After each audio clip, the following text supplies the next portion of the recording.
On September 29th and 30th, 1941, 33,771 Jews were slaughtered outside Kiev, Ukraine, in the largest single massacre of World War II. In what would become standard practice for the Nazis, the entire population of Jews remaining in the town were ordered to bring suitcases of valuables and clothing for transport to a work camp. Over the next 2 days, they were systematically murdered. The bodies fell into the ravine at Babi Yar and were covered lightly with earth.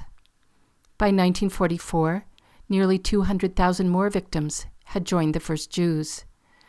These later victims included Jews, gypsies, homosexuals, political dissidents, and Soviet prisoners of war.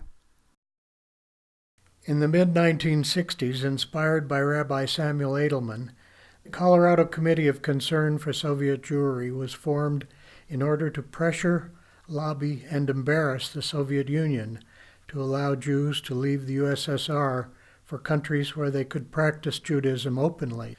The leaders of the Committee of Concern were Lillian Hoffman, an early pioneer of the Soviet Jewry movement, Shelley Steinhauser, the regional director of the Anti-Defamation League, and Rabbi Raymond Zwerin of Temple Sinai.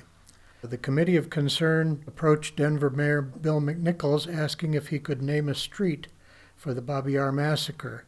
Instead, Mayor McNichols offered a 27-acre vacant park site on South Parker Road and Havana Street, on which to memorialize the Babi Yar event. In April of 1971, Helen Ginsberg, a family friend of Lillian Hoffman, convened a group of civic leaders to discuss Lil's idea of a sculpture competition for Babi Yar Park. I was asked to join the group at that time because I had just finished a term on the Denver Art Commission. During our 12-year process, we expected the support of the Jewish community. We were surprised and disappointed that there were no funds forthcoming from the Jewish community for a civic monument. The attitude at that time was that all donations collected in the Jewish community should go to secure the release of Jews from the USSR. Bringing a project like this to fruition requires persistence. Helen Ginsberg and I were very persistent. We proceeded to supplement the membership of our board from the general community in Denver. For all of us working on it, the park project was a labor of love.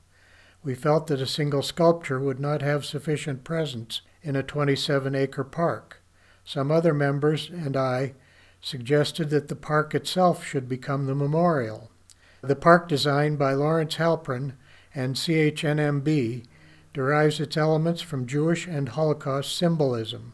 The site's high plains ecology is similar to that of Babi Yar in Kiev. The semi-arid acreage contains a ravine within its geography. It lends itself to quiet contemplation. From the beginning, the non-Jewish Ukrainian community requested recognition at the park. We asked for and received a direct contribution to the construction. Nevertheless, we anguished over composing the inscriptions that would recognize the Jewish victims as well as the Ukrainian victims. I was the mediator between the Babi Yar Park Foundation and the Ukrainian Committee. This process tested my persistence. When I brought the final version of the inscriptions, crafted by Rabbi Zwerin, to the Ukrainian Committee representatives, Ivan Stabelsky and George Mashinsky, they read it over. They sent me out of the room while they discussed in Ukrainian whether they should accept the wording. They called me back announcing that they had found the inscriptions acceptable. Their actions allowed us finally to finish the work and dedicate the park in October of 1983. For years, there were very few visitors. Then, in the late 1980s, there was an influx of émigrés from the former Soviet Union into Denver. Some were Ukrainians with personal ties to Babi Yar. They discovered Babi Yar Park and adopted it as their own surrogate cemetery. For almost 30 years, they, and now the Meisel Museum, have held a memorial service on September 29th.